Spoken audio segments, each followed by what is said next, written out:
अस्सलामुअलैकुम नाजरीन, अनोखा अंदाज में खुश आमदीद। आज का जो हमारा टॉपिक है वो है यूट्यूब और फेसबुक की अलग अलग पॉलिसीज।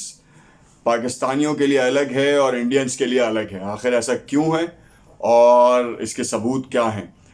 अगर पाकिस्तानी यूज़र कश्मीरी कंटेंट लगाता है, बुरहान वानी का कंटेंट हो या इस तरह के जितने भी कश्मीरी मुजाहिदीन का कंटेंट हो, वो फॉरेन कम्युनिटी गाइडलाइंस के ज़िम्मे में आकर उसको हटा दिया जाता है। बल्कि हटाया तो हटाया जाता है, उसके साथ साथ अकाउंट को 3 दिन, 4 दिन, एक हफ्ता, एक महीने के लिए लॉक कर दिया जाता है।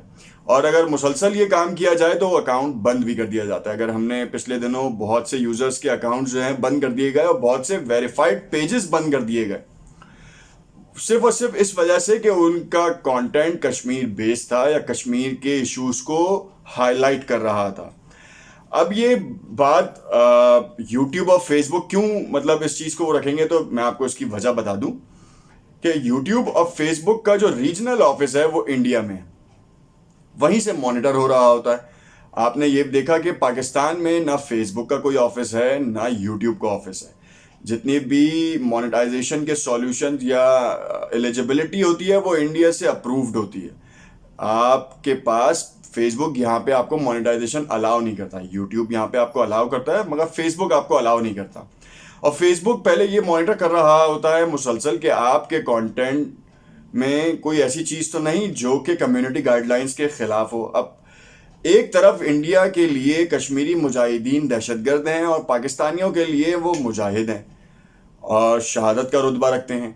तो ये ड्यूल परसेप्शन है बेसिकली, उनकी तरफ से अलग है और हमारी तरफ से अलग है। मगर एज ये है कि वहाँ पर उनका ऑफिस सिचुएट है और लोकेट करता है और वहीं से लोग जो है उसको मॉनिटर कर रहे हैं, सारी चीज़ें वहीं से मॉनिटर हो रही हैं। मुतादिद बार हुकूमत से ये दरख्वास्त की गई कि फेसबुक और यूट्यूब का एक ऑफिस यहाँ, ब्रांच ऑफिस यहाँ पर भी होना चाहिए ताकि पाकिस्तानियों के मसाइल भी हल हो सकें।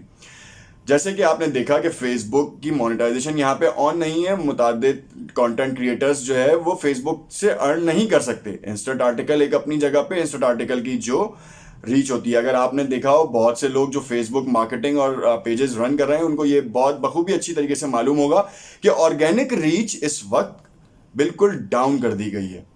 चाहे आपके वेरीफाइड पेजेस हों, चाहे आप इंडिविजुअल आपके पेजेस हों, 30 पोस्ट पर टाइमलाइन जो है ना, पर इंडिविजुअल अकाउंट जो है ना वो शो होती हैं, उसके अलावा और नहीं शो होती। तो कंपटीशन भी हाई है।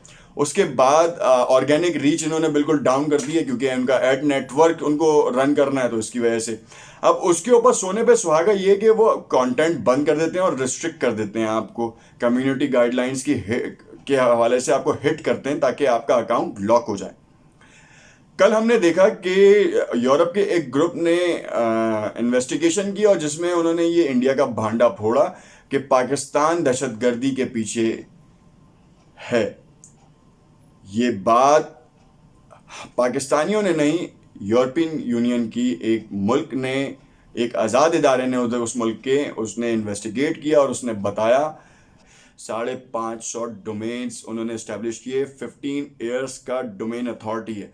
जो जो लोग एसईओ से वाबस्ता हैं, सॉफ्टवेयर से वाबस्ता हैं, उनको डोमेन अथॉरिटी के मालूम होगा क्योंकि उसके ऊपर जो भी न्यूज़ लग रही होती है वो टॉप ऑफ द लिस्ट आ रही होती है। गूगल न्यूज़ से लोग जो है वो सर्च कर रहे होते हैं, देखते हैं कि पाकिस्तान के मुखालिफ कोई बयान है तो वो फ़ौरन क्लिक करके पढ़ते हैं। और इंडिया का ये प्री प्लान मंसूबा था जिसके बाद जो है जो बेनकाब हुआ और मालूम ये हुआ कि 550 वेबसाइट थी जो इस चीज़ में कारफरमा थी।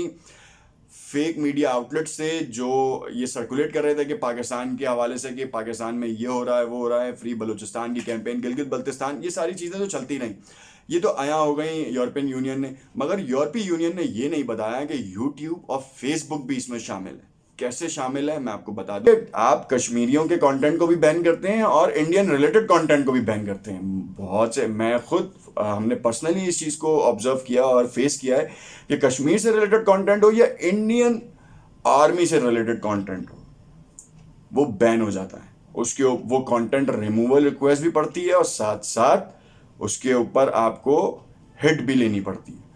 और ये बहुत ही एक अनोखी सी बात है जिसमें आपको, और हम कुछ भी नहीं कर सकते क्योंकि ये प्रो इंडियन है, इंडियन मैकेनिज्म्स के अंदर हैं। इंडियंस जो है वो इसको लीड कर रहे हैं। इस वक्त रीजनल ऑफिस उनके पास है, कस्टडी उनके पास है, वही इस पूरे साइकिल को देख रहे हैं।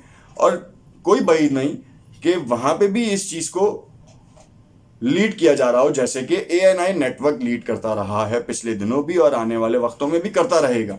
सोशल मीडिया पोस्ट पे भी देखेंगे आप, पाकिस्तानियों के रीजनल आईडीज बनती हैं और वो फौज के खिलाफ बलूचिस्तान के हवाले से, चाहे वो पंजाब लसानी बुनियादों पे पंजाबी, माजे, सिंधी, बलोची, बहुत सारे जो है ना ये गड़बड़ घोटाला बनाते हैं ताकि इंतशार फैले, पाकिस्तान में इंतशार फैले, लोग एक दूसरे से दस्तो गिरबां हो और आलमी मीडिया इस चीज़ को कवर करे और उसके बाद ये बता दे कि पाकिस्तान के तो अंदरूनी हालात इस तौर पे इस काबिल नहीं है कि वो अपने अंदरूनी हालात को सुधार सके।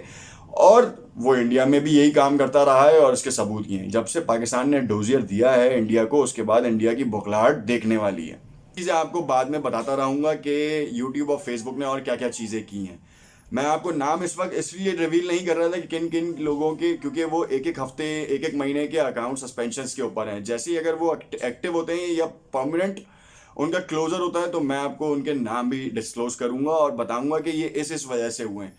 अगर आप कश्मीरी मुजाहिदीन की फ़ोटो लगा के और आप उसमें टैग करें तो आप देखिएगा आपके पास भी जो है नोटिफिकेशन आ जाएगा रिमूवल का कंटेंट। और अगर आपको यकीन नहीं है तो आप करके देख लें और फिर आप बताइएगा और फिर आप हुकूमत से भी जो है इल्तिजा कीजिएगा। आप अपने अपने इंडिविजुअल प्लेटफॉर्म्स के उसके ओपन करें।